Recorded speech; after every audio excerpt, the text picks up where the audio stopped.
இன்னைக்கு நம்ம என்ன ரெசிபி பார்க்க போறோம்? இன்னைக்கு ஒரு சூப்பரான ரெசிபி தான் பார்க்க போறோம். அது மட்டும் இல்ல, எல்லாருக்குமே ரொம்ப பிடிச்சமான ரெசிபி சமையல். அது பாத்தீங்கன்னா ஸ்கூல் டைம்ல உனக்கு ரொம்ப பிடிக்கும், அடிக்கடி நான் செஞ்சு தருவேன். அந்த மாதிரி சமையல் தான். அது மட்டும் இல்லாம நம்ம சப்ஸ்கிரைபரும் கேட்டிருக்காங்க சாப்பாட்டு அரிசியில எப்படி செய்யறதுன்னு சொல்லிட்டு, அவங்களுக்கும் அப்படியே செஞ்சு காட்ட போறேன் என்னுடைய ஸ்டைல்ல. வாங்க பார்க்கலாம். அப்படி என்ன ரெசிபின்னு தானே பாக்குறீங்க. இது பாத்தீங்களா, தக்காளி கட் பண்ணி வச்சிருக்கேன். தக்காளி சாதம் என்னுடைய ஸ்டைல்ல செய்ய போறேன். அப்படியே உருளைக்கிழங்கு வறுவலும் செய்ய போறேன். வாங்க எப்படி செய்யறதுன்னு பார்க்கலாம்.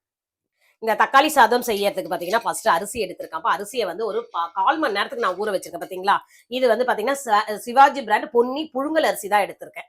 ஏன்னா நம்ம சப்ஸ்கிரைபர் வந்து சாப்பாட்டு அரிசிலேயே செஞ்சு காட்டுங்கன்னு சொல்லியிருக்கீங்க. ஆல்ரெடி இந்த தக்காளி சாதத்தை வந்து நம்ம அவங்கவுங்க ஸ்டைல எப்படி வேணாலும் செய்வாங்க. 2 விதமா செய்வாங்க. ஒன்னு சாதம் வடிச்சு கலருவாங்க, ஒன்னு வந்து குக்கர்லயே செய்வாங்க. இன்னைக்கு கேட்டது வந்து குக்கர்லயே நீங்க எப்படி செய்வீங்கன்னு சொல்லிட்டு தான் அதுதான் செய்ய போறேன். குக்கர் எடுத்து வச்சிருக்கேன். 1 டம்ளர், பெரிய டம்ளர் 1 டம்ளர் அரிசி ஊற வச்சு வச்சிருக்கேன். ஒரு டவுட்மா, என்னம்மா? எல்லா சாப்பாடு அரிசிலயும் செய்யலாம்ல. நம்ம எடுத்திருக்க பிராண்ட் இது. நம்ம பிராண்ட் இது புழுங்கல் அரிசி. அது என்னுடைய இது, நம்ம என்ன யூஸ் பண்றோம் அததான் சொல்லியிருக்கேன். அவங்க கேட்டதும் அதுதான், சாப்பாட்டு அரிசி. சாப்பாட்டு அரிசினா புழுங்கல் அரிசி தான் அதிகம் சாப்பிடுவோம். அதை தான் அவங்க கேட்டிருக்காங்க, அதுக்கு தான் சொன்னேன். இப்போ ஸ்டவ் ஆன் பண்ணிக்கிறேன். சூடாகட்டும். குக்கர் சூடாயிடுச்சு. எண்ணெய் ஊத்திக்கலாம். எண்ணெய் வந்து ஒரு குழி கரண்டி அளவு எண்ணெய் ஊத்திருக்கேன். குக்கர் சூடாகணும் அப்படியே அடிச்சு உடச்சிடுவோம் போலயே, அந்த அளவுக்கு எட்டி பாக்குறேன் குக்கரை. ஒரே அப்பெல்லாம் சொல்லக்கூடாது, அம்மாக்கு ஹைட் ப்ராப்ளம், அதனால வந்து குக்கர் எப்படி பாக்கணும். ஹைட்டா இருக்கவங்க அப்படியே நின்னே இப்படி பாக்கலாம், நான் கொஞ்சம் எட்டி தான் பாப்பேன். அத மாதிரி இன்னைக்கு இது எண்ணெய் காலி ஆயிடுச்சுப்பா, அவர்கிட்ட சொல்ல மறந்துட்டேன். ஆனால் நான் போலான்னு சொல்லி எப்ப பாரு உங்ககிட்ட சொல்றேன், அந்த மேல் தாப்பால் போடாதீங்க. எதுக்கு போடுறீங்க நீங்க? அது ஏன்னா நான் எட்டி எனக்கு திறக்கிற மாதிரி இருக்கு, ரொம்ப எனக்கு இதுவா இருக்கு தெரியுமா. எட்டாம நீங்க கீழ்த்தாப்பால் போடுங்க, வரட்டும். அவர்கிட்டயே சொல்றேன், அவர் சொல்லிதான் வைக்கிற, வேணுமே பண்ணுவாரு அவரு. எப்பவுமே நம்மள வந்து வெறுப்பேத்துறது அவருக்கு ரொம்ப பிடிக்கும். இப்ப வந்து பாத்தீங்கன்னா நான் எடுத்திருக்க மசாலா பாத்தீங்கன்னா, 1 ஸ்பூன் வந்து சோம்பு எடுத்திருக்கேன், ஒரு குட்டி பட்டை, இது பட்டை, அப்புறம் ஒரே ஒரு லவங்கம், இந்த பிரிஞ்சி இலை வந்து ஒரு இலையை வந்து 3ஆ கட் பண்ணி வச்சிருக்கேன். இது மட்டும் தான் நான் போடுவேன் தக்காளி சாதத்துக்கு. இது ஒரு டேஸ்ட். ஏன்னா மெயின் தக்காளி சாதத்துல வந்து 3 விஷயம் பார்க்கணும். ஒண்ணு வந்து தக்காளி சாதம்னா சோம்பு இருக்கணும், சோம்பு வாசனை இருக்கணும். 2வது பூண்டு வாசனை இருக்கணும். 3வது அந்த தக்காளி உடைய புளிப்பு தான் இருக்கணும். அதுதான் தக்காளி சாதம். அப்படிதான் செய்வாங்க எங்க அம்மா. உங்களுக்கு யாருக்காவது தெரிஞ்சா இது ஓகேவா இருந்தா சொல்லுங்க. எங்க அம்மா சொன்னதை அப்படியே உங்களுக்கு நான் சொல்லி தரேன். எனக்கும் இந்த மெத்தட் பிடிக்கும். எண்ணெய் காஞ்சிடுச்சு, நம்ம போட்டுக்கலாம். ஏன்னா நம்ம வந்து எல்லாமே அதே சாப்பிடுறோம் இல்லையா, அப்படித்தானே சாப்பிட்டுருக்கோம். இப்ப நிறைய பேர் மசாலா எல்லாமே போடுறோம். அது என்னன்னா பிரிஞ்சி டேஸ்ட் தான் வரும், பிரிஞ்சி பிரியாணி டேஸ்ட். அது அதுக்கு ஒண்ணு இதுதான் போடுவோம். ஒரிஜினல் தக்காளி சாதம். ஆமா. சோம்பு நல்லா வெடிச்சிடுச்சு. சோம்பு நல்லா வெடிக்கணும், அப்பதான் அந்த வாசனை நம்மளுக்கு தெரியும். இப்ப வந்து பூண்டு பாத்தீங்களா, உரிச்சு வச்சுக்க, ஒரு 10 பல்லு பூண்டு உரிச்சிருக்கேன். அதை வந்து குட்டி குட்டி அப்படி நீல வாக்குல கட் பண்ணிருக்கேன், பிளேவர் நல்லா இறங்கும் அப்படின்ட்டு. இப்போ அந்த பூண்டு போட்டுக்கலாம். நீ செஞ்சுட்டு எனக்கு அப்படியே டிஃபன் பாக்ஸ்லயே சர்வ் பண்ணு, அப்பதான் அந்த பழைய ஞாபகம் வரும். குழந்தை சரி, ஓகே. ஆமா, ஸ்கூல் லைஃப் மறக்க முடியாத லைஃப். எல்லாருடைய இதுலயும் வந்து ஸ்கூல் லைஃப் வந்து ரொம்ப மறக்க முடியாது. அதுவும் உங்களுக்கு நிறைய ஃப்ரெண்ட் இருக்காங்க. எனக்கு ஃப்ரெண்ட்ஸுங்க யாருமே இங்க இல்ல, ஊர்ல தான் இருக்காங்க எனக்கு. இங்க பாத்தீங்களா, இஞ்சி வந்து ஒரு சின்ன துண்டு, இந்த கையளவுக்கு தான் போட்டிருக்கேன், பொடியா கட் பண்ணிருக்கேன். அதையே போட்டுக்கலாம். ஏன்னா இஞ்சி பிளேவர் அவ்வளவு தெரியக்கூடாது, பூண்டு உடைய வாசனை ஒண்டிதான் நம்மளுக்கு இருக்கணுமே. அது நல்லா இங்க பாத்தீங்களா அப்படி போட சொல்லி கோல்டன் ப்ரௌன் ஆயிடும். கூடவே வந்து ஒரு பச்சை மிளகாய் வந்து கட் பண்ணி வச்சிருக்கேன், ஒரு காஞ்ச மிளகாய் எடுத்திருக்கேன், அதை போட்டுருக்கேன். இப்ப வந்து நம்ம கட் பண்ணி ஒரு பெரிய வெங்காயம் கட் பண்ணிருக்கேன். நான் 1 டம்ளர் அரிசிக்கு வந்து ஒரு மீடியம் சைஸ் இவ்வளவு பெரிய வெங்காயம் வந்து கட் பண்ணி வச்சிருக்கேன். ஒரு கொத்து கருவேப்பிலையை உருவி வச்சிருக்கேன், அதை போட்டுக்கலாம். வெங்காயம் ரொம்ப கம்மியா இருக்கும். இதுக்கு வந்து பாத்தீங்கன்னா இந்த ஒரு வெங்காயத்துக்கு நான் 5 பெரிய தக்காளி, பழுத்த தக்காளியை எடுத்து கட் பண்ணி வச்சிருக்கேன். அப்படி எடுக்க சொல்ல அந்த தக்காளியுடைய டேஸ்ட் நம்மளுக்கு கிடைக்கும். சாதமும் நல்லா ஜூசியா வரும். ஆமா, தொக்கு மாதிரி அழகா அந்த சாதத்தோட அந்த மசாலா ஊறி இருக்கும். அப்படி பண்ண சொல்லும். எல்லாமே நீங்க ஈக்குவலா போட்டீங்கன்னா அது பிரியாணி ஆயிடும். வெங்காயம் சீக்கிரம் கோல்டன் ப்ரௌன் ஆகிறதுக்கு பாத்தீங்கன்னா உப்பு, கல்லுப்பு போட்டுக்கிறேன். உப்பு போட சொல்ல எப்பவுமே ஞாபகம் வச்சுக்கோங்க, இந்த உப்பை வந்து நம்ம இது பண்ணிட்டு தான் உப்பே போடணும். என்ன சொன்னி உப்பே மூடல எடுக்குது. எது இந்த இது கலரிட்டு மூடுறேன், நோட் பண்ணிட்டே இருக்கியா? அதுதான் சொல்றேன், எனக்கு மாமியார் இல்லாத குறை, நாத்தனார் இல்லாத குறை, அப்புறம் யாரு மத்த யார் யார் இருக்காங்களோ அந்த மாதிரி குறையெல்லாம் நீ தீர்த்து வச்சிடுவேன். ஆமா போட்டு ஜாலியா இருக்கியா மாமியார் இல்லாம? ஏச்சி மாமியார் இருந்தா எனக்கு ரொம்ப பிடிக்கட்டி. அவங்க எங்க அத்தை தானே அவங்க. போய் போய் எனக்கு உண்மையே சொல்றாப்பா, எனக்கு நாத்தனாரோ மாமியாரோ அவ்வளவு க்ளோஸ். ஏன்னா நானே ரிலேஷன் தான் அவங்களுக்கு. ஆனால் நாங்க எல்லாம் ஃப்ரெண்ட்லியா தான் பழகுவோம். எனக்கு அந்த மாதிரி பிரச்சனையே கிடையாது. அது எல்லாம் சேர்த்து ஒரு வடிவமா வந்திருக்குன்னா அது என் சுஷ்மி தான், என் பொண்ணு தான். எல்லாத்தையும் எனக்கு குறை கண்டுபிடிச்சின்னு எனக்கு கேட்டுட்டே இருக்கும். அடுத்தது எங்க அம்மா. என்ன சின்னதுல ஒரே பாப்பா பாப்பா ஆயா வந்து என்ன இது பண்ணிட்டே இருப்பாங்க பேரு. வெங்காயம் வதங்கறதுக்குள்ளே நம்ம வந்து பாத்தீங்கன்னா உருளைக்கிழங்கு வறுவலுக்கு உருளைக்கிழங்கு தோல் சீவி எடுத்துக்கலாம். இப்ப இதுவும் கட் பண்ணி நான் வச்சிருந்தேன்னு வச்சுங்களேன், ஒரேடி இந்த சைடும் போட்டிருப்பேன் நான், டக்குன்னு முடிச்சிடும். ரொம்பவே ஈஸியான சமையல் எதுனா இந்த தக்காளி சாதம், புளி சாதம். அடிக்கடி ஆமா, குழந்தைங்களுக்கு அந்த டைம் இருக்காது. தக்காளி சாதம், புளி சாதம், லெமன் சாதம், தேங்காய் சாதம், இது எல்லா சாதமே. புதினா சாதம்லாம் கூட ரொம்ப ஈஸி தான். ஆனா மெயின் செய்யறது பாத்தீங்கன்னா என்ன சாதம் செய்வோம்? தக்காளி சாதம், புளி சாதம், லெமன் சாதம், தயிர் சாதம். இந்த 4 சாதம் எல்லார் வீட்லயும் அடிக்கடி செஞ்சு கொடுக்குற சாதம் அது. வெங்காயம் நல்லா வதங்கிடுச்சு பாத்தீங்களா, கோல்டன் ப்ரௌன் வதங்கிடுச்சு. இந்த நேரத்துல வந்து நம்ம கட் பண்ணி வச்ச 5 தக்காளி இது பாருங்க, இப்படி மெலிசா கட் பண்ணி வச்சிருக்கேன். இதை போட்டுக்கலாம்.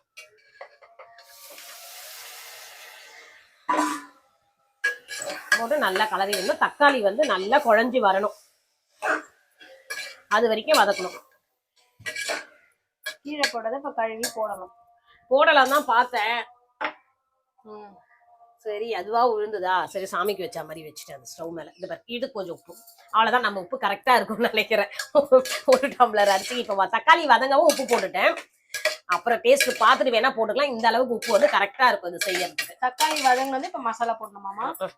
நல்ல தக்காளி தான், ஏன் வேஸ்ட் பண்ணணும், கழுவிட்டு தான் போடணும். மனசு வராதுன்னு எனக்கு தெரியுமே. ஏன்னா எல்லாம் காசு குத்து வாங்குறது தானே.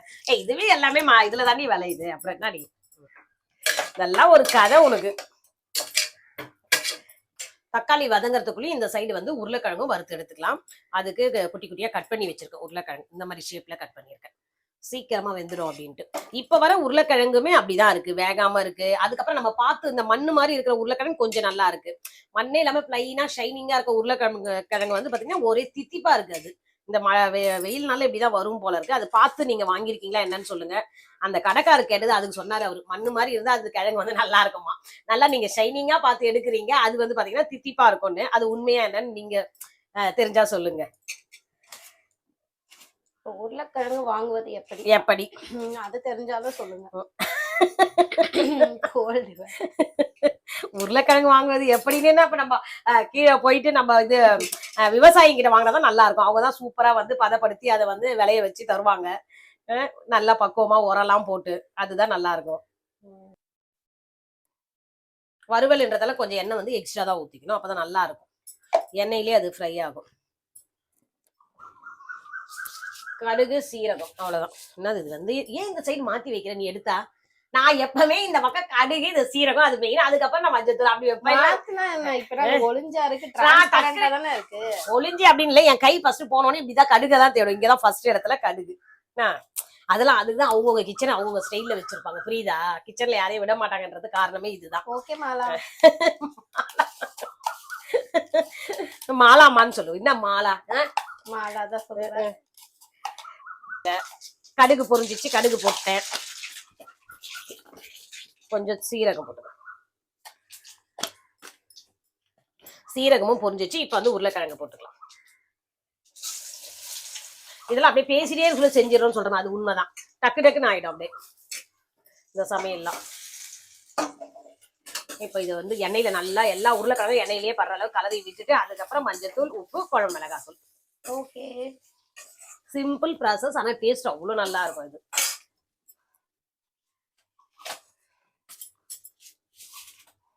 அப்பா பாரு எப்படி இருக்காருன்னு. வெயிலுக்கு அவர் வர சொல்லி சட்டையெல்லாம் காட்டிட்டு. ஆமா, நானும் உண்மையா எண்ணெய் வாங்க சொல்ல மறந்துட்டேன்னா, எண்ணெய் வாங்க கடைக்கு போறீங்க, பங்க் கடைக்கு. பார்த்தா அவ்வளவு வெயில்.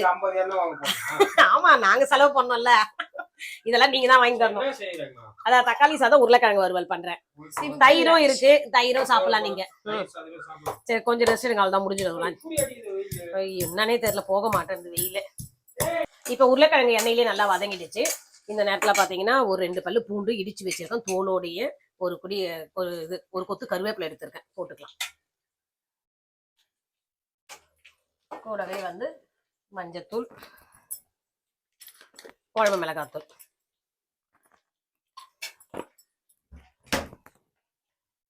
குழம்பு மிளகாத்தூள் ஒரு 1/2 ஸ்பூனுக்கு போட்டிருக்கேன். பார்த்துட்டு வேணா போட்டுக்கலாம்.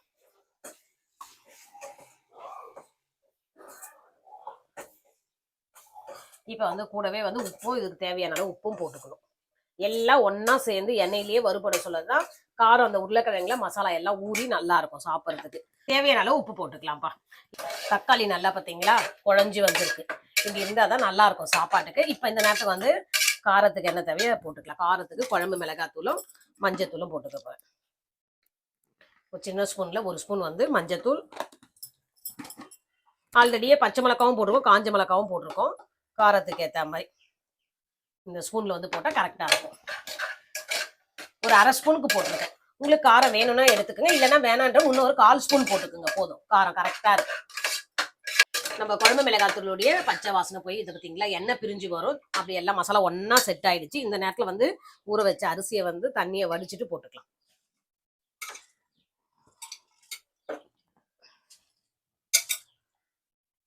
குழம்பு மிளகாத்தூள்னா ஆச்சி மசாலா போட்டுக்கலாமா? ஆச்சி குழம்பு மிளகாத்தூள் இல்லைன்னா அது போட்டுக்கலாம். உங்க விருப்பம் தான். நீங்க என்ன யூஸ் பண்றீங்களோ கடை பிராண்டு அந்த பிராண்டு குழம்பு மிளகாத்தூள் காரத்துக்கு ஏற்ற மாதிரி போட்டுக்கோங்க.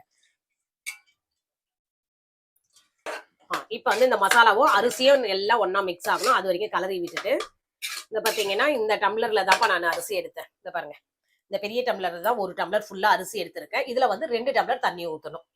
அப்பதான் சாதம் நல்லா வெந்து வரும். 1க்கு 2 அரிசி எல்லாம் ஒன்னா மிக்ஸ் பண்ணியாச்சு. இந்த நேரத்துல வந்து ஒரு டம்ளர் தண்ணி, இன்னொரு டம்ளர் தண்ணி, 2 டம்ளர் தண்ணி ஊத்தியாச்சு. இப்ப நம்ம போட்ட உப்பு காரம் கரெக்டா இருக்கான்னு பாத்துக்கலாம். உப்பு கொஞ்சம் போனா காரம் எல்லாம் கரெக்டா இருக்கு. ஏன்னா இந்த மாதிரி அரிசிக்கெல்லாம் வந்து பாத்தீங்கன்னா உப்பு கொஞ்சம் துடிக்க இருந்தாலும் அந்த சாதத்தோட ஊறி வர சொல்ல எல்லாமே நல்லா இருக்கும். மசாலாவும் கரெக்டா இருக்கும், உப்பும் கரெக்டா இருக்கும்.